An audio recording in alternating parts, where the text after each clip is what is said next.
Le terme trans fait encore peur dans les milieux scientifiques. Il évoque le chamanisme, l'ésotérisme. Depuis 2017, les hôpitaux et les laboratoires ouvrent leurs portes à ce nouveau champ d'études et la recherche académique commence seulement à défricher ce territoire complexe.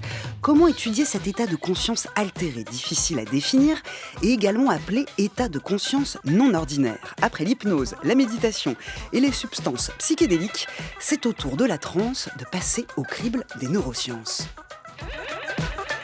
Nouvelles explorations, entrée dans la transe. Et nous sommes en ligne avec Audrey Breton, bonjour. Bonjour. Vous êtes directrice de l'Institut de recherche Transsciences et chercheuse en neurosciences cognitives. Et depuis ici, Pays Basque, en duplex, nous sommes avec Antoine Bioy, bonjour. Bonjour Natacha. Vous êtes psychologue clinicien, professeur de psychologie clinique et psychopathologie à l'Université de Paris 8. Et une voix que nos auditeurs reconnaîtront. Bonjour Céline Lausanne. Bonjour Natacha.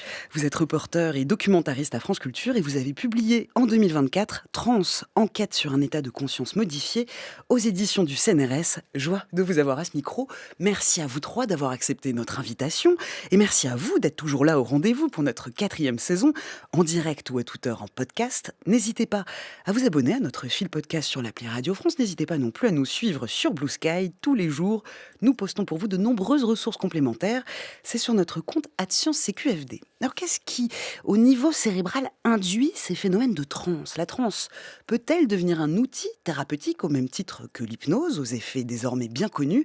Et si oui, pour quels usages? Nous avons 1 heure pour répondre à toutes ces questions. Mais d'abord, Audrey Breton, c'est quoi la transe? Comment vous la définissez? Alors, la transe, je vais l'intégrer dans justement le champ de ce qu'on appelle les états non ordinaires de conscience. J'aime beaucoup l'appellation non ordinaire. Cette appellation, elle a évolué. On parlait d'altérer, puis de modifier, puis maintenant on parle de quelque chose de moins fréquent, de non ordinaire. Et il n'est pas impossible d'ailleurs que cette appellation évolue, peut-être bientôt dans les prochaines années, au fur et à mesure que les recherches avancent sur ces questions. Donc la transe dans la constellation des états non ordinaires de conscience. Donc moi, je vais vous parler au fil de cette émission. L'objet d'étude, c'est vraiment la transe lorsqu'elle est auto-induite, c'est-à-dire lorsqu'elle elle est déclenchée volontairement, sans substance, sans stimulation auditive, simplement vraiment par la volonté de l'individu. Donc on va parler d'un état non ordinaire, intentionnel, et qui va s'accompagner de différentes modifications de la perception du réel, notamment par exemple, la perte des repères spatio-temporels, notamment par exemple, et ça c'est assez spécifique de l'état de transe, un sentiment de dissociation, transitoire, c'est ça qui est très important aussi, et léger. C'est-à-dire que ce n'est pas un état de dissociation qui perdure.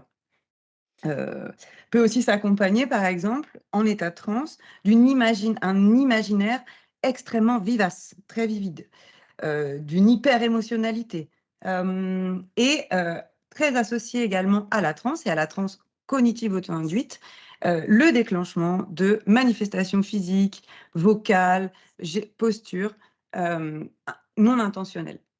Et on verra évidemment tout au long de cette émission, un peu plus tard, quels sont les protocoles justement pour rentrer dans cette transe cognitive auto-induite, aussi appelée TCAI. Mais je rebondis sur ce mot, Antoine Bioy. Vous aussi, vous l'utilisez, hein, ce moment non ordinaire de conscience pour définir ce qu'est la transe. Oui, si on utilisait une image, on pourrait dire par exemple que si vous êtes dans un endroit et puis vous avez une musique de fond, c'est un état de conscience, vous entendez qu'il y a de la musique, vous n'y prêtez pas vraiment attention. Et puis peut-être qu'une musique va attirer particulièrement votre attention, vous allez souhaiter y accorder, euh, la ressentir de manière un peu plus importante. Et ça, c'est ce qu'on va appeler un état non ordinaire de conscience, c'est-à-dire vous allez faire un effort de façon à pouvoir vraiment ressentir corporellement, sensoriellement cette musique, la façon dont elle peut aussi engager des émotions. Et si par contre vous êtes dans un concert juste à côté d'immenses baffles, eh bien vous allez tout d'un coup avoir un niveau de musique extrêmement important dans lesquels vous allez ressentir les bases dans votre corps, etc. Vous ne pourrez pas l'arrêter. C'est effectivement transitoire et c'est ce qu'on va appeler la transe, c'est-à-dire le fait d'être immergé dans une perception corporelle qui va engager des émotions, des images particulières. Ce terme de transe, il date des années 90. Il vient désigner les pratiques hypnotiques, les pratiques méditatives méditative, les techniques de relaxation, certaines techniques en tout cas de relaxation, de respiration particulières, pour justement caractériser ces pratiques dans lesquelles le sujet va être impliqué sensoriellement et dans son imaginaire dans un moment tout à fait particulier et qui va lui apporter un certain nombre de bénéfices ou parfois d'inconvénients, comme on le verra. Antoine Bioy, il faut aussi rappeler que voilà, on a compris que la conscience n'est pas unitaire. Non, ça c'est effectivement c'était démontré depuis maintenant plus d'un siècle, et notamment par William James, qui est le père de la psychologie aux États-Unis, et qui comparait la conscience en fait à de la rivière, à une rivière. Et il disait évidemment, on peut considérer que la rivière c'est une rivière, elle peut être définissable, on a l'impression que c'est la même, mais en fait elle est toujours dans un état différent. Il y a toujours du courant, il y a toujours. Et il comparait la conscience à ça en disant finalement la conscience, c'est-à-dire un état d'éveil avec des contenus, des images, des émotions. En fait, la conscience paraît être quelque chose d'unitaire. Mais en vrai, il faudrait parler d'état de conscience au pluriel, et un individu n'est jamais dans le même état de conscience. Ce qu'on va appeler la transe, c'est quand tout d'un coup, il va y avoir l'irruption, comme cette musique extrêmement forte, de quelque chose qui va le mobiliser intensément. Céline Lausanne, dans votre ouvrage, vous faites aussi un constat, la définition de transe est lacunaire. Oui, elle est lacunaire et elle pose problème déjà par sa dénomination. La transe, elle charrie beaucoup de choses dans l'imaginaire. La transe comme caractère pathologique, elle réfère aux psychédéliques, aux pathologiques. Alors que non, la TCAI, c'est un état non pathologique, réversible, comme l'a souligné Audrey, et qui peut s'induire par la seule volonté. Donc on garde le contrôle vraiment de tout le processus, et il n'y a pas du tout de caractère pathologique et tout le fantasme associé. Et il est important de définir vraiment, de clarifier les termes, parce que quand on parle de transe, évidemment, ça rebute une partie de la communauté scientifique. Même ceux qui sont dans l'étude de l'hypnose, de la méditation à caractère thérapeutique. Donc il est important de clarifier les termes. Mais aujourd'hui, en effet, tous les autres états de conscience non ordinaires sont étudiés très sérieusement. C'est le cas notamment de l'hypnose, et c'est notre archive du jour. La science en marche. Aujourd'hui, l'hypnose entre la crédulité et la négation. Il y a plusieurs stades dans la transe. Disons que à son stade le plus léger, le sujet est anesthésié et dans un état de rigidité des membres. Dans un stade un peu plus profond, il y a amnésie et possibilité de ce qu'on appelle les suggestions post-hypnotiques, c'est-à-dire l'exécution, une fois la transe dissipée, de comportements qui ont été suggérés pendant la transe. Enfin, il y a un dernier stade, qui est le stade de transe profonde, qui est le somnambulisme ou sommeil hypnotique, qui est un sommeil très particulier dans lequel le sujet éprouve des perceptions sensorielles et est capable d'avoir un comportement automatique, comme de marcher ou d'avoir certaines attitudes. Mais en réalité, dans la réalité, on observe tous ces états de façon très imbriquée. Et certains éléments peuvent manquer, ou d'autres être en quelque sorte hypertrophiés. Et il faut ajouter que la transe n'est pas liée à la profondeur de la relation hypnotique, c'est-à-dire ce lien qui existe entre l'hypnotisé et l'hypnotiseur. Alors je crois qu'il faut encore ajouter à cela des phénomènes hypnotiques, mais alors qui sont une foule de choses qui appartiennent dans le fond aux réactions psychosomatiques. Oui. Alors, au niveau sensoriel, on peut provoquer une anesthésie ou des modifications auditives, visuelles, olfactives. Au niveau musculaire, on peut provoquer des paralysies, des contractures. Au niveau mental pur, des illusions, des hallucinations même, ou des modifications de la mémoire. Et puis alors, il y a une chose qui est très, très curieuse et qu'il ne faut, je crois, ne pas manquer de parler parce qu'elle est assez troublante, c'est l'écriture automatique. L'écriture automatique qui est réalisée en mettant le sujet, étant anesthésié, dans la possibilité d'écrire sans voir sa main. Et alors le sujet écrit sur le papier toutes sortes de choses dont il n'est pas conscient. Voilà, le journaliste François Le Lyonnais est un médecin anonyme dans le magazine des sciences sur la RTF en 1963. Antoine Bioy, transe et hypnose finalement, quelle différence pour compléter cette archive ? En fait, il n'y en a pas. On parle d'ailleurs de transe hypnotique depuis le début du XXe siècle, c'est-à-dire que les trans, c'est l'ensemble des pratiques telles qu'on les caractérisait tout à l'heure, c'est-à-dire cette intensité dans laquelle la personne va être plongée. Et tous les signes en fait qui ont été indiqués dans cette archive sont tout à fait exacts. La seule chose, c'est que on va différencier bien sûr ce que l'on obtient en laboratoire, ce qui était le cas dans cette archive, et en clinique. En clinique, lorsqu'on est avec un patient, moi j'ai la chance de faire les deux, à la fois de la recherche et de la clinique, on ne va pas créer tous les événements qui ont été été décrits. Mais globalement, tout ce qui a été décrit comme signes sont tout à fait exacts. La seule chose peut-être que l'on pourrait moduler, c'était ce qui était dit sur la fin.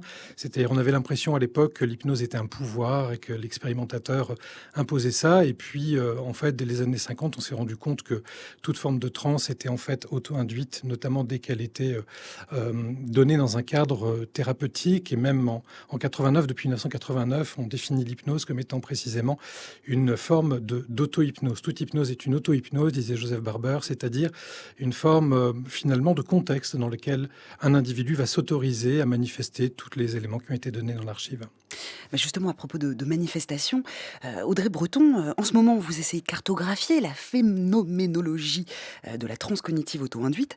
Vous essayez de recueillir un maximum de vécu pour comprendre ce que fait la transe. Qu'est-ce qui revient le plus souvent dans les témoignages?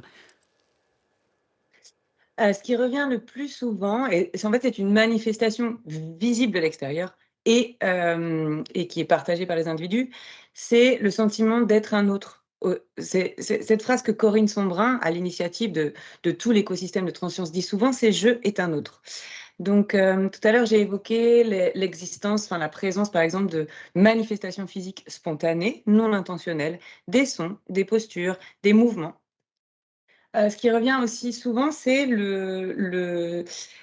comment dire? Je le disais également, l'imaginaire très présent ou les changements de sensorialité, heu qui vont impliquer, par exemple, je ne sais pas moi, le fait de se sentir, concrètement avoir des écailles, par exemple. Le fait de ressentir, le vent comme si on était un brin d'herbe.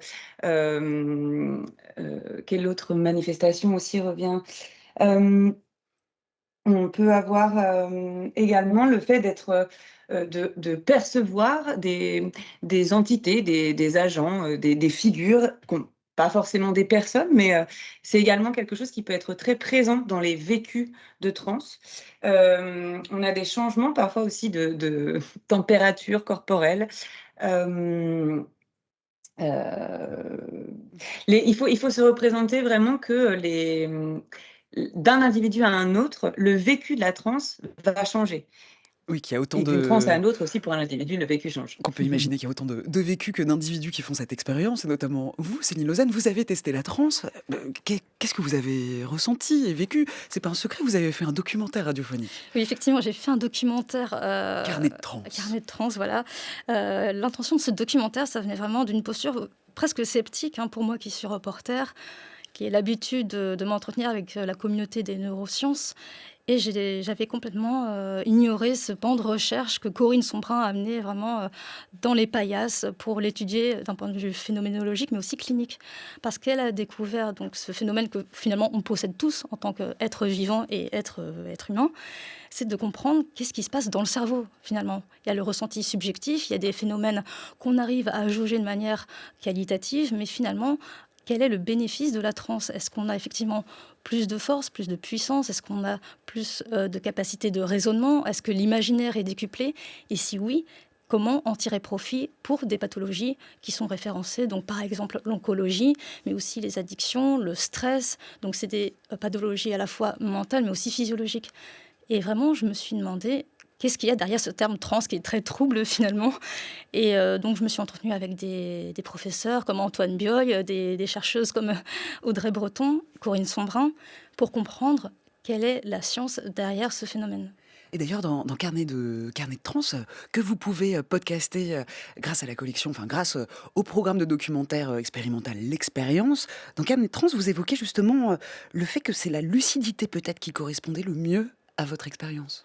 Oui, après, ça dépend des individus, j'imagine, mais c'est vrai qu'effectivement, en état de transe, mais comme n'importe qui, finalement, quand on est très focalisé sur une tâche, dans ces états de conscience qui sont plus un flow finalement qu'un état statique, hein, même le terme état de conscience est discutable, la capacité d'attention, la vigilance, mais aussi la relation à l'autre, il y a vraiment un caractère écologique dans les trans.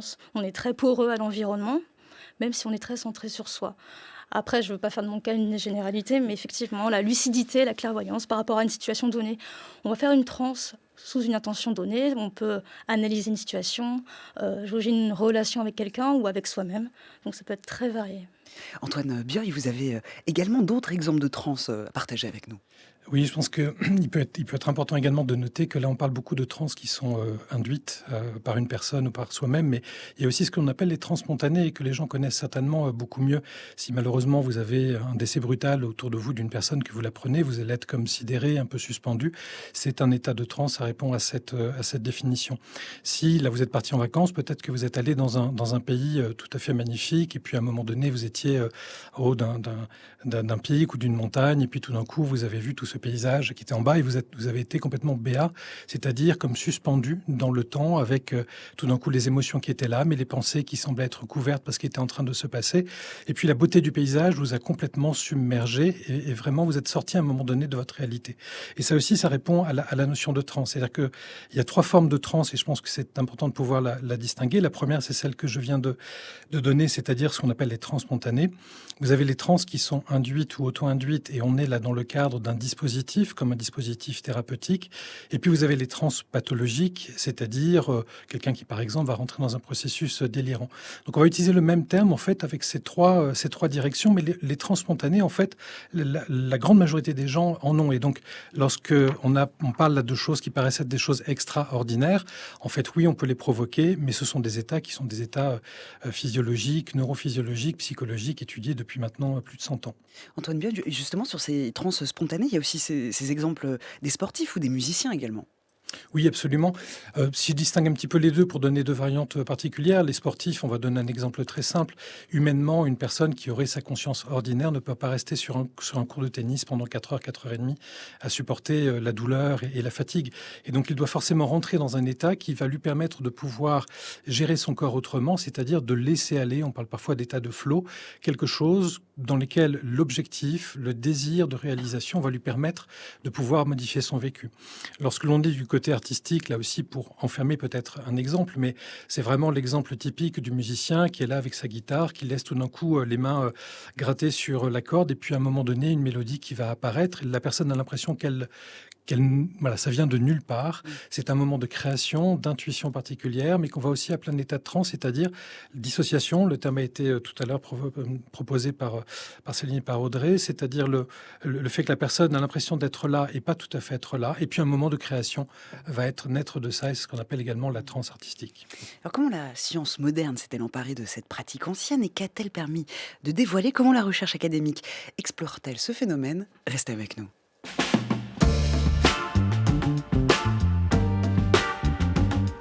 France Culture, la science CQFD, Natacha Triou. Pour ce 4e épisode sur les nouvelles explorations, nous parlons aujourd'hui de la transe, un champ d'études à défricher. On en parle en direct sur France Culture avec Audrey Breton, Antoine Bioy et Céline Lausanne. Erika Bourguignon, figure de l'anthropologie de la transe des années 70-80, qui est considérée d'ailleurs comme la fondatrice de l'anthropologie de la conscience, s'est appuyée sur un atlas ethnographique. Elle a identifié des formes de transe dans 437 communautés, soit dans 89% des sociétés référencées dans les données ethnographiques disponibles. Ça veut dire, Audrey Breton, qu'on peut parler d'un phénomène universel? Oui, c'est une manière avec laquelle c'est un argument, pardon, que l'on tend de plus en plus à utiliser pour essayer de démystifier finalement, et d'apaiser les croyances autour du terme de trans, c'est de rappeler qu'en fait c'est une pratique millénaire. C'est une pratique qui est inscrite dans l'histoire de l'humanité, qui n'est pas quelque chose de nécessairement ésotérique, magique, enfin voilà, qui vraiment a traversé l'histoire de l'humanité et qui est retrouvée au travers le monde, peu importe la taille des groupes humains. Et le fait que ce soit documenté dans quasiment toutes les sociétés humaines, nous renseigne sur l'importance que cet état non ordinaire de conscience, la transe, a dû avoir ou a dans notre société. Démystifier, ça veut dire, aussi qu'il y a quand même des réticences de la communauté scientifique, ce qu'on a évoqué, il y a quelques instants. Céline Lausanne, vous, en tant que justement que journaliste scientifique, quelles sont les limites que vous percevez à propos de ce tout jeune domaine de recherche? Je l'ai ressenti en réalisant ce documentaire, notamment auprès de gens qui examinent l'hypnose, donc des grands neuroscientifiques qui ont pourtant profité de ces décennies de résistance face à l'hypnose en tant que thérapie clinique en tout cas.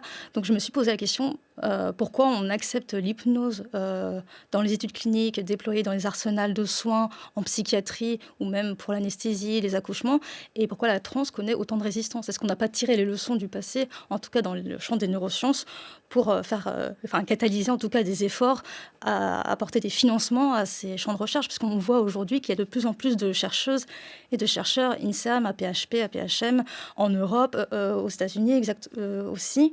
Donc il faudrait peut-être que les esprits décantent et qu'on accepte les faits finalement, que la transe apporte des preuves à la fois pour caractériser le phénomène au niveau cérébral, quels sont les circuits cérébraux en jeu, montrer que ce n'est pas un phénomène pathologique, qu'il est réversible et qu'on peut l'appliquer à des domaines de soins. Antoine Bueil, en tant que psychologue clinicien, c'est difficile, c'est compliqué d'étudier la transe?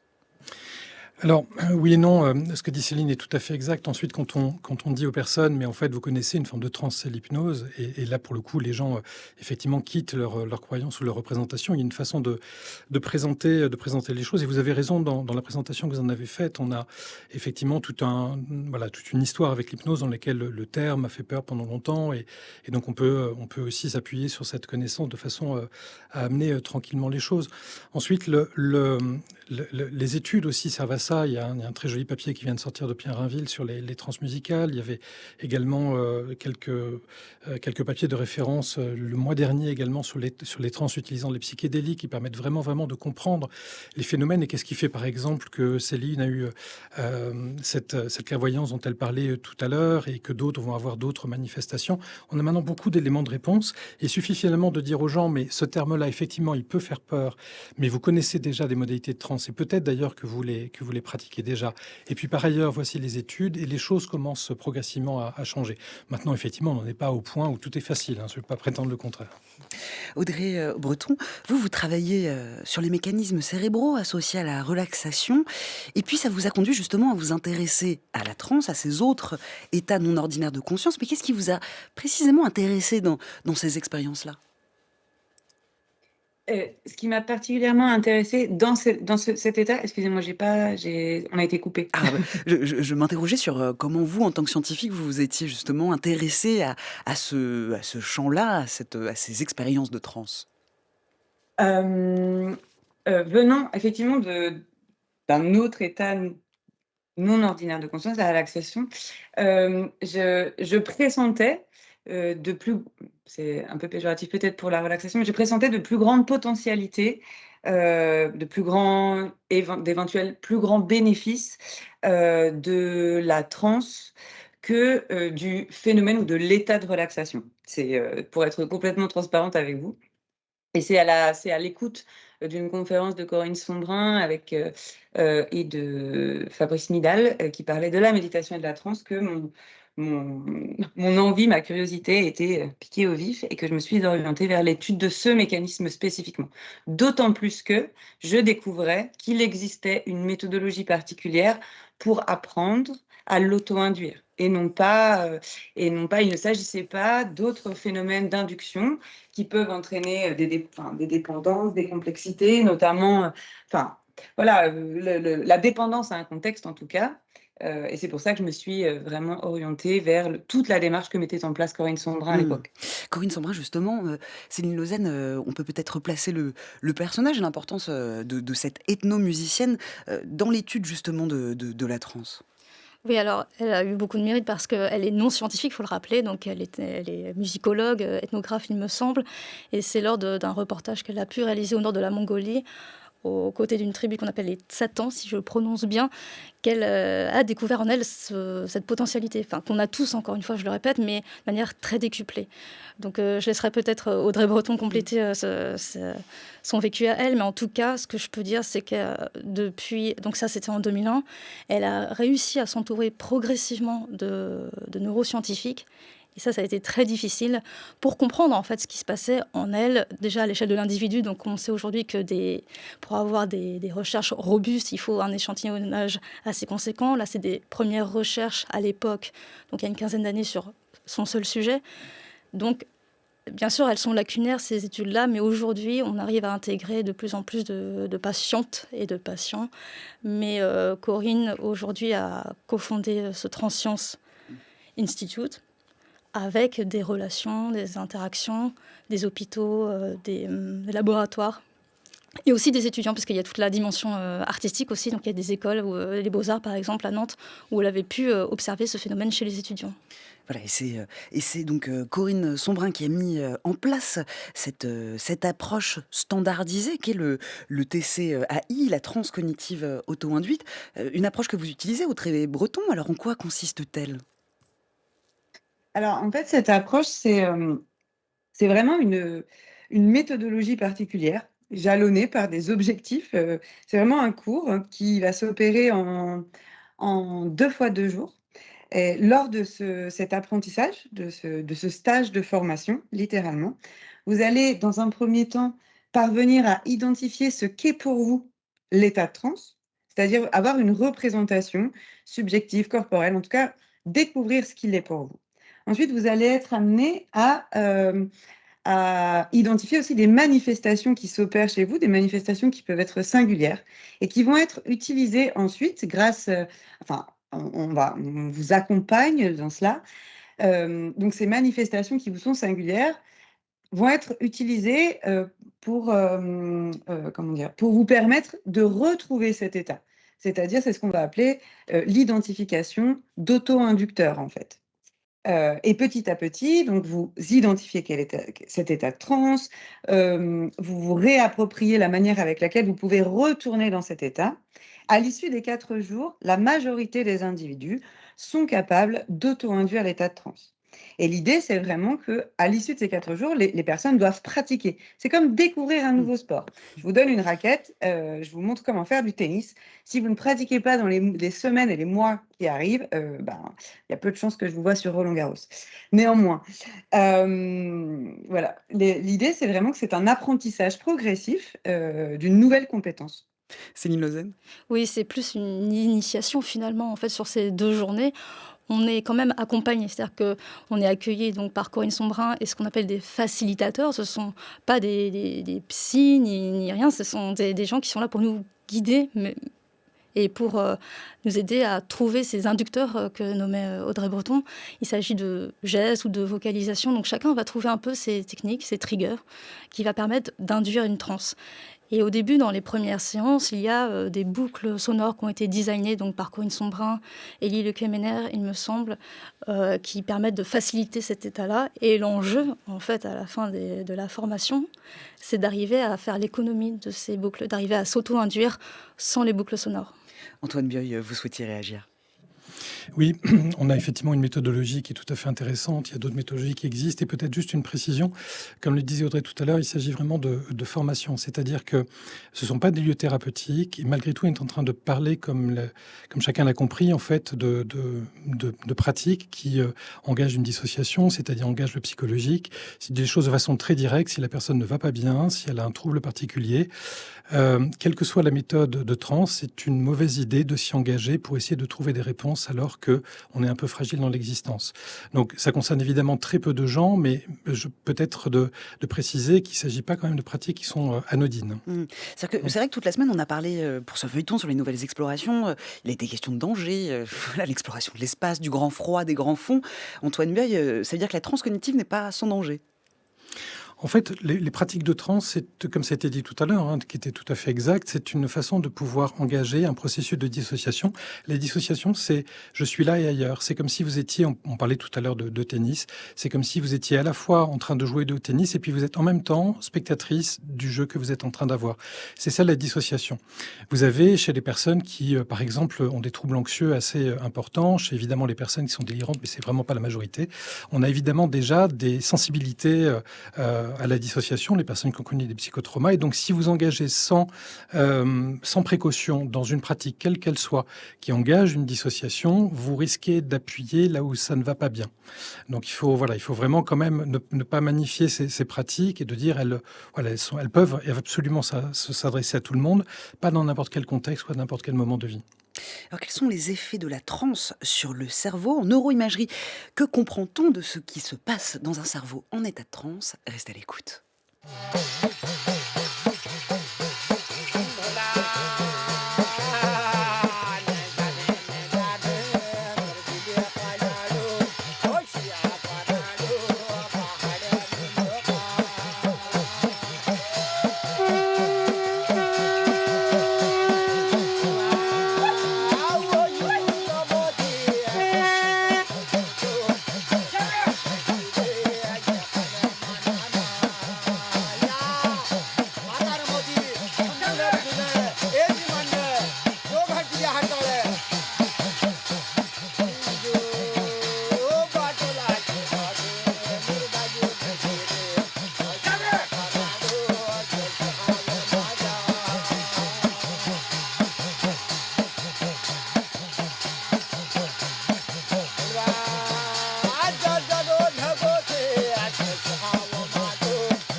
De la transe chamanique à la transe cognitive, comment la transe est-elle investie par les scientifiques? On poursuit notre semaine spéciale sur les nouvelles explorations avec ces bardes de l'Himalaya. Am Pratap, une musique traditionnelle de transe qui accompagne aussi nos trois invités du jour. Audrey Breton, directrice de l'Institut de recherche Transsciences, chercheuse en neurosciences cognitives. Antoine Bioy, psychologue clinicien, professeur de psychologie clinique et psychopathologie à l'Université de Paris 8.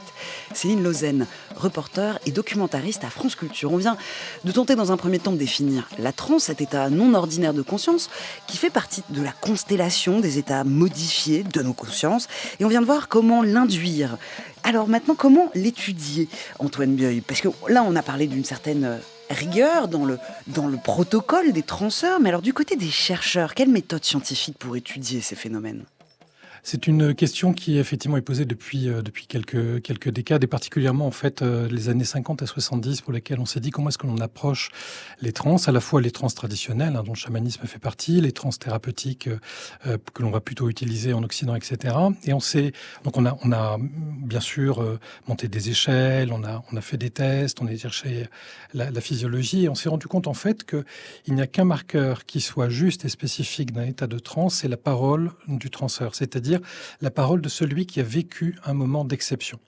Et donc, on ne peut pas actuellement faire d'études sans se passer de cette parole, c'est-à-dire qu'est-ce que tu as vécu, d'utiliser des méthodes comme par exemple la microphénoménologie. Ce sont des entretiens extrêmement précis, c'est pas simplement qu'est-ce que tu as éprouvé, c'est tout à fait au début, à quel moment est-ce que tu as senti une première sensation exceptionnelle, où est-ce qu'elle était dans ton corps, comment est-ce qu'elle s'est développée, de quelle façon, est-ce qu'il y a eu des pensées particulières. Donc on va presque minute par minute venir décortiquer le discours de la personne. Et puis ça, ce sont des méthodes basées bien sûr sur l'expérientiel, sur la phénoménologie.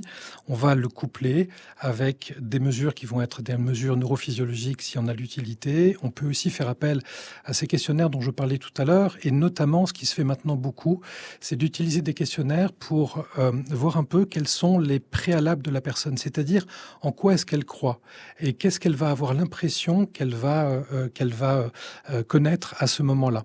Et dans l'ensemble des trans actuellement, qu'il s'agisse de la TCAI, puisqu'on avait fait des études sur la TCAI, mais aussi sur les trans psychédéliques. Il y a 3 mois, il y a eu un très joli papier qui est sorti là-dessus, ou d'autres formes de trans. On se rend compte à quel point, en fait, le facteur principal qui influence le vécu d'une personne et ses manifestations physiologiques, Audrey en parlait tout à l'heure, l'augmentation de la force, de l'endurance, toutes ces manifestations qui peuvent être là, sont en fait des éléments de contexte et des éléments préalables. Autrement dit, la personne, si je suis un peu simple, la personne qui a l'impression qu'il va se passer quelque chose dans une direction donnée va tout faire pour que ça puisse se réaliser, et le contexte va favoriser cela. Et donc quand on parle d'études, de recherche, on essaye vraiment d'avoir ces différents facteurs, les facteurs qui relèvent vraiment du vécu, d'aller chercher l'expérience de la personne, de le coupler avec des marqueurs neurophysiologiques, et puis d'aller voir également tout ce qui est de l'ordre des croyances préalables, ce qu'on appelle le mind and setting, c'est-à-dire le contexte, l'état d'esprit particulier, parce qu'on s'est rendu compte que, notamment dans les trans psychédéliques dont on parle beaucoup actuellement, c'est le principal facteur de vécu particulier. Oui, donc en quelque sorte, c'est une forme de biais. C'est pas un biais, c'est la beauté de l'humain qui a la possibilité de créer sa réalité. Et en fait, c'est pas un pied de nez, c'est-à-dire que, par exemple, dans la pratique thérapeutique, celle que j'ai par exemple sur le CHU de Bordeaux, à l'IMIC, on va utiliser ça. Qu'est-ce qui fait que l'on peut aider quelqu'un qui a des attaques de panique, qui va avoir un trouble neurologique, qui va avoir des douleurs, bien sûr? C'est précisément cette faculté de pouvoir construire sa réalité autrement. Et donc, quand je dis effectivement qu'il y a d'autres variables que simplement là, le rythme qu'on a entendu, d'autres facteurs, c'est justement la beauté de la chose, ou en tout cas ce qui va nous servir thérapeutiquement pour aider les patients. Comment est-ce que je peux vous aider pour créer le contexte où vous allez par vous-même modifier votre réalité? Céline Lausanne? Oui, il y a beaucoup de déclaratifs en fait dans les études TCAI, mais il y a quand même des efforts pour arriver à quantifier les phénomènes, ne serait-ce que les études sur la douleur ou la force physique sous TCAI. On arrive à l'aide de scoring et d'instruments de mesure comme des algomètres sous EEG, donc sous mesure encéphalo-électrique, arriver à quantifier vraiment la différence de ressenti en état de transe et post-transe. Donc on peut au moins avoir des valeurs numériques pour faire des évaluations entre individus et interindividus. Antoine Bieuil, vous souhaitiez réagir peut-être, en effet, ce point sur la perception de la douleur qui n'est pas la même lorsqu'un cerveau est en transe. Est-ce qu'il n'y a pas finalement, je ne sais pas, on peut imaginer une sorte d'habituation à la douleur également? Peut-être juste pour compléter ce que Mmh. disait Audrey, pour justement aller dans ce sens-là. Et c'est notamment les recherches d'Alexandre Coutet sur Paris 8 qui montrent qu'il suffit de demander à la personne d'imaginer qu'il y a une enclume ou qu'il y a une plume, et du coup, on a une variation en fait de ses capacités physiologiques. Donc c'est pour ça que les deux sont effectivement couplés. C'est à la fois le contexte que la personne a dans la tête et puis également le corps qui va être présent. Alors une habituation, eh bien j'espère bien. C'est-à-dire que on va effectivement, quand on accompagne un patient, quelle que soit la pathologie, on va effectivement, en plus, bien sûr, de l'arsenal habituel. Il ne s'agit pas du tout de remplacer un arsenal thérapeutique par ailleurs par ces méthodes, mais on va lui apprendre à pouvoir utiliser ce potentiel particulier. Et précisément, l'intérêt, il est que la personne pratique le plus longtemps possible. On citait tout à l'heure la méditation. Alors, toutes les méditations ne sont pas des trans, mais certains en sont malgré tout. Et l'intérêt, il est vraiment que la personne pratique tous les jours. Il est que la personne pratique l'auto-hypnose tous les jours, etc. Donc, on souhaite vraiment que la personne ait une forme d'habituation. Tout à l'heure, il y avait cet exemple, cette métaphore qui était donnée en fait de l'exercice sportif. C'est totalement ça. Enfin, c'est pas parce que quelqu'un à un moment donné est bon dans le petit running qu'il va avoir tous les matins qu'il doit arrêter de courir. Il doit en fait continuer à courir pour avoir tous les bienfaits qu'il le souhaite. Et c'est la même chose pour ses pratiques. Ensuite, il y a effectivement cette petite précaution que je disais tout à l'heure, c'est-à-dire il s'agit que la personne le fasse à son service et à un moment donné, qu'il n'y ait pas une perception que ces pratiques sont la panacée, une réponse à tout, et là, effectivement, on serait dans quelque chose un peu déviant. Par rapport justement à ces études et à ces analyses couplées entre vécu et données physiologiques, vous aussi, Audrey Breton, vous pratiquez cette méthode? Par exemple, si une personne vous dit avoir ressenti du feu, est-ce que vous allez regarder par exemple si la température du corps varie? Alors, je ne vais pas nécessairement regarder ça, mais on est effectivement on est effectivement à la recherche d'indicateurs objectifs qui nous renseignent sur le fait qu'un individu est ou non dans un état de transe. Alors, là encore, mon objet d'étude, c'est la TCAI. Donc, la grande question qui anime vraiment à chaque fois les chercheurs et qui, là, nous pose encore quelques petites contraintes, c'est effectivement de dire, nous sommes effectivement en train de travailler avec des individus qui sont dans un état de transe. Et pour ce faire, comme le mentionnait Antoine, nous allons coupler des mesures physiologiques, électrophysiologiques et des retours subjectifs. Une manière, par exemple aussi de s'assurer qu'un individu entre ou non dans un état de transe, en tout cas dans un état de transe auto-induit, c'est de réfléchir de la façon la plus aiguisée qui soit à des comparaisons, c'est-à-dire avoir des groupes contrôles qui nous permettent de créer des contrastes et de pouvoir observer des différences entre différents paramètres, notamment les paramètres physiologiques qui ne sont pas sous le contrôle de l'individu. C'est ça qui est aussi très intéressant. Il faut rappeler quand même que avant 2-3 ans, il n'existait pas d'individus capables d'entrer, en fait, il n'existait pas de cohorte d'individus capables d'entrer dans un état de transe de façon volontaire. Il n'existait pas de population. Céline le disait tout à l'heure, on ne bénéficiait finalement que des données d'un cerveau pas du tout ordinaire qui est celui de Corinne Sombrin. Donc tout cela se met en place. On a déjà des données de nature, plutôt objective, physiologique, qui vont concerner ce qu'on appelle le système nerveux autonome, qui ont été obtenues par un post-doctorant qui maintenant est chercheur à Montréal et qui s'appelle Victor Oswald, qui travaillait, à l'université de Liège avec Audrey, Van Adenois et Olivia Gosseries, qui sont les premières finalement à avoir obtenu des données de nature plutôt physiologique, couplées avec des données subjectives, des données cérébrales, des données cardiaques, respiratoires et des questionnaires. Et Victor a pu analyser les données de 27 transeurs qu'on va considérer comme étant confirmés, experts, c'est-à-dire des gens qui pratiquent la TCAI depuis plus d'1 an. Donc effectivement, cette notion de régularité dont parlait Antoine. Et on a déjà des indices, des différences entre, par exemple, des individus qui sont dans un état de repos, des individus qui vont imaginer des choses et des individus qui vont entrer dans un état de TCAI. Ce qu'il a observé, ce qu'il a rapporté, c'est qu'il y a une augmentation du volume respiratoire pendant la TCAI, il y a une augmentation de la fréquence cardiaque et une diminution, enfin des changements de la variabilité cardiaque. En fait, on a quand même des indices objectifs d'un état de transe qui vont affecter ce qu'on appelle le système nerveux autonome. Et ce n'est pas du tout les seuls qui sont en train d'être étudiés. On a la première doctorante qui a été financée là, il y a 1 an et qui s'intéresse par exemple aux variations de certaines hormones au cours de l'apprentissage de la TCI et de la pratique à long terme. Et puis, Antoine Bio, on peut aussi évoquer, hein, il y a eu deux résultats importants qu'on a obtenus ces 15 dernières années. Oui, en fait, dans la continuité de ce que dit Audrey, toutes ces études, en fait, elles sont là au service des personnes et en tout cas dans le champ thérapeutique, au service des patients. Quel est l'intérêt? Il est effectivement de se dire, lorsque quelqu'un va avoir une pathologie ou des besoins particuliers, comment l'orienter au mieux. Et donc là, effectivement, Audrey vient de citer le travail remarquable de l'équipe d'Audrey Van Odenois et d'Olivia Gosseries sur l'Université de Liège, et notamment en oncologie, mais aussi sur d'autres pathologies, avec différentes modalités, dont hypnose, TCAI, méditation, et de montrer que, par exemple, ces 3 formes de transe ne travaillent pas au même endroit. Et donc ensuite, la finalité, c'est de se dire comment est-ce qu'on va pouvoir aider les patients, ou plutôt pour tel profil de patient, comment les orienter au mieux pour pouvoir arriver à cette modification de la réalité dont je parlais tout à l'heure. Il était précisé tout à l'heure par Céline qu'on était effectivement des pratiques qui étaient anciennes. En fait, les traces que l'on a, c'est des pratiques thérapeutiques. C'est-à-dire de montrer effectivement que telle pratique et telle autre pratique va être utilisée dans telle et telle indication. Donc, notre travail en tant que chercheur, il est effectivement de pouvoir aller plus loin dans ces connaissances de façon à pouvoir mieux orienter les patients.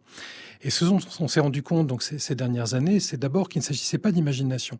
C'est-à-dire, on parle d'ailleurs maintenant moins d'imagination que d'imaginal, c'est-à-dire, en fait, lorsqu'un patient est en train de vivre ce qu'il dit qu'il est en train de vivre, son corps qui a des mouvements automatiques, le fait qu'il y a une émotion tout d'un coup qui est en train de le saisir, une hallucination qui peut être là, réellement, il est en train de vivre ce qu'il est en train de... Il n'est pas en train d'affabuler, il n'est pas en train de créer une narration. Son corps est réellement en train de se diriger vers ce vécu, et en thérapeutique, on va bien sûr l'orienter dans une direction particulière. Le corps réagit malgré l'absence de stimuli extérieurs. Alors, avec les stimuli extérieurs, mais pas que. Et il va effectivement interagir aussi avec une intention, avec des prérequis, avec bien sûr un accompagnant qui va orienter les choses. Autre résultat, le fait que les états de conscience sont beaucoup plus orientés vers l'intérieur. C'est quelque chose qui ressort d'une étude menée par des chercheurs à l'Institut Max Planck des sciences du cerveau et de la cognition, qui a observé que le réseau du mode par défaut des participants, qui est donc impliqué dans l'introspection et les processus de rêverie, serait plus activé en état de transe qu'au repos. Antoine Bioy. Alors oui, dans une deuxième partie. C'est-à-dire que dans la première partie, on est plutôt sur une mobilisation on va dire, du système attentionnel pour donner les choses un peu rapidement. Et ensuite, il y a effectivement ces processus que l'on dit automatiques, c'est-à-dire une diminution de la pensée, une diminution du sentiment que la personne va avoir de pouvoir agir ou de contrôler ce qui est en train de se passer. Et là, il va y avoir toute cette mécanique corporelle, pas simplement du cerveau, dans lesquelles la personne va commencer non seulement à pouvoir se réorienter dans une direction donnée quand on parle de santé, mais aussi à retravailler son identité. Et effectivement, ce mode par défaut, peut-être en 2 secondes, ne ment pas défaut. On a cru que quand le cerveau ne faisait rien, quand le corps ne faisait rien, le cerveau ne faisait rien. On s'est rendu compte que quand on ne fait rien, en fait, le cerveau en profite pour faire énormément de choses. Ça participe de la construction du monde, ça participe de la construction de l'identité. Et dans les trans, c'est ce qui va, dans un deuxième temps, être mobilisé. Audrey Breton, une réaction rapide. Oui, en fait, pour compléter un peu les propos d'Antoine, il y a des grosses différences en fonction des différents états non ordinaires de conscience, du sens d'activation de ce qu'on appelle le réseau du mode par défaut. À la fois en fonction par exemple, de la nature de l'état, mais aussi en fonction de l'exercice d'induction. Ce qui est aussi essentiel et ce qui différencie, par exemple, la TCAI des trans chamaniques, c'est la méthodologie d'induction. Lorsque, typiquement, les individus sont engagés volontairement dans l'exercice d'entrée dans un état, ce qui est le cas, par exemple, de la TCAI, ce réseau du mode par défaut va avoir un sens d'activation particulier, ce qui n'est pas la même chose lorsque, par exemple, les individus sont projetés dans un état différent, un état non ordinaire, comme par exemple dans les psychédéliques. La notion comment dire, le rôle du réseau du mode par défaut, en tout cas dans la TCAI, n'est pas encore complètement élucidé. Ça va être l'objet d'une future étude en neuroimagerie. Néanmoins, ce que l'on considère, c'est qu'il va interagir de façon renforcée avec les aires qui gèrent notre attention pour nous permettre de la maintenir vers ce qu'on va appeler le flow interne. C'est effectivement ce qui est avancé par Michael Hove et être à l'origine de l'expérience subjective, de la phénoménologie de notre vécu. Alors, quels pourraient être les usages de la transe en thérapie? On poursuit avec cette question et une lecture, un extrait pour l'introduire.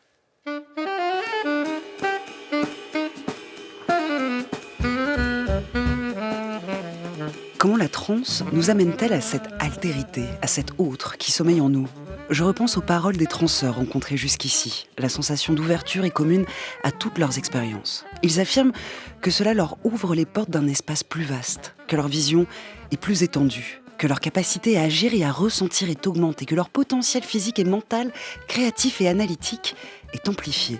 Surtout, ils confient qu'après avoir goûté, testé puis dompté cet état, le monde est réellement plus grand et la réalité plus limpide.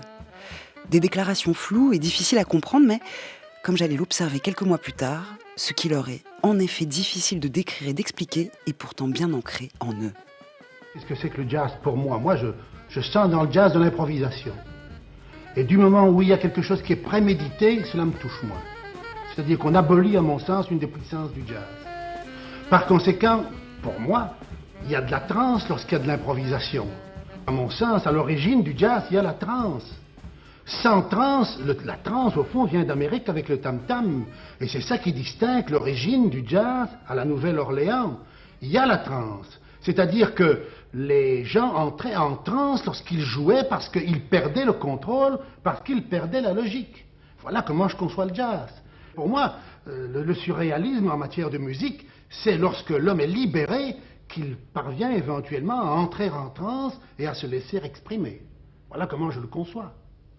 Alors vous me demandez est-ce que la transe est courante? Elle est courante. Et au début, quand je m'en suis occupé, car laissez-moi tout de même vous dire que je m'intéresse au phénomène du jazz depuis 1919, quand j'ai entendu les premiers orchestres, eh bien je constatais qu'il y avait de la transe. Et j'ai même constaté quelque chose qui est plus exceptionnel, c'est que ceux qui n'avaient pas la transe, car il y a malgré tout parmi les musiciens de jazz des musiciens qui sont des musiciens froids, qui ont un contrôle sur ce qu'ils font.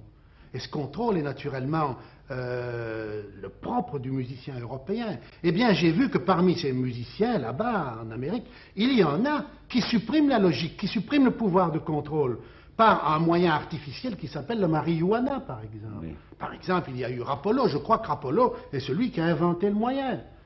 À bon sens, c'est bon, ça peut permettre éventuellement de libérer l'individu occasionnellement, mais vous comprenez très bien que si ça dure, l'intéressé n'est plus dans un état de libération suffisante. En réalité, si je puis me résumer, la marijuana a pu être à un moment donné un moyen de libération, mais laissez-moi vous dire, et j'en suis absolument certain, qu'à la longue, c'est purement et simplement un esclavage. Un extrait de Trance, enquête sur un état de conscience modifié, puis la voix de Robert Goffin sur l'ORTF en 1956. Alors, les effets de la trance sur la créativité, on n'a pas vraiment le moyen d'évaluer ces effets-là, mais d'un point de vue thérapeutique, pour conclure, Antoine Bioy, on arrive à la fin de cette émission, quels pourraient être les usages de la trance en thérapie ? Alors, ils vont être sur le champ somatique, thérapeutique. D'ailleurs, félicitations pour cette archive que je ne connaissais pas. Il n'y a pas grand-chose à ajouter. C'est tout à fait exact, tout ce qui a été dit, sur ce que l'on sait en tout cas de cet inducteur particulier. En fait, globalement, il n'y a pas d'indication nouvelle qui est donnée par la transe. C'est-à-dire que les indications que l'on connaît dans le champ du thérapeutique, ce sont des indications qui sont déjà travaillées. Simplement, on va les travailler autrement. L'intérêt de la transe, il est de pouvoir mettre en avant l'individu, son potentiel, ses capacités au service, en tout cas dans le thérapeutique, au service de son mieux-être. Donc on essaye effectivement d'avancer. J'ai créé sur Paris 8 le diplôme universitaire d'études autour des trans qui réunit précisément à la fois des chercheurs, des cliniciens et également des musiciens, des danseurs, etc. pour discuter de tout ça. Et l'intérêt, il est effectivement de voir que, en fait, ce qu'il y a de créer, c'est ce que va créer l'individu pour lui-même et dans son existence. Mais il n'y a pas de nouvelles indications qui avancent. Alors ensuite, bien sûr, il y a des tableaux qui peuvent être des tableaux complexes, sur lesquels on a des difficultés à dire et qui vont être explorés notamment par certaines trans pour voir comment ça fonctionne. Mais vraiment, les trans, en fait, c'est aller du côté du potentiel humain et peut-être de se détacher d'un certain nombre de dimensions culturelles un peu aliénantes pour se dire revenons à l'individu, revenons à ce qu'il est et voyons comment est-ce qu'on peut l'aider à l'utiliser, ce potentiel, dans la direction souhaitée. Oui, Céline Lausanne, la transe n'est pas thérapeutique en soi, c'est l'accompagnement qu'il est. On peut l'imaginer dans plusieurs applications possibles. Oui, comme je l'évoquais en début d'émission, effectivement, il y a plusieurs secteurs thérapeutiques au-delà de la seule caractérisation du phénomène au niveau cognitif. On citait l'oncologie, donc il faut savoir qu'il ne s'agit pas de guérir le cancer, non, pas du tout. Il s'agit d'accompagner le bien-être des patientes et des patients en rémission, après de pouvoir supporter bien le traitement. Ensuite, on a dans la psychiatrie pour accompagner les gens qui souffrent d'addiction ou de PTS, d'anxiété. Au niveau physiologique, il y a aussi tout un pan de recherche qui va se déployer, mais encore une fois, il faut beaucoup plus d'études avec plus de participants et donc former plus de gens. Bien, on est dans quelques secondes, on retrouve la chronique d'Alexandra Delbo. On est arrivé à la fin de cette discussion. Je vous remercie, un grand merci à vous trois. Céline Lausanne, je rappelle que votre ouvrage Trans, enquête sur un état de conscience modifié, paru en 2024 aux éditions du CNRS, est disponible en librairie, avec d'ailleurs en couverture un magnifique tableau de Max Ernst, un artiste surréaliste, et que votre documentaire, L'expérience, intitulé Carnet de trans, est à retrouver évidemment sur votre appli préférée, l'appli Radio France. Tout de suite, on change complètement de sujet. Les Roms, les Gitans et les Manouches sont victimes d'une injustice environnementale. C'est la chronique avec science d'Alexandra Delbo.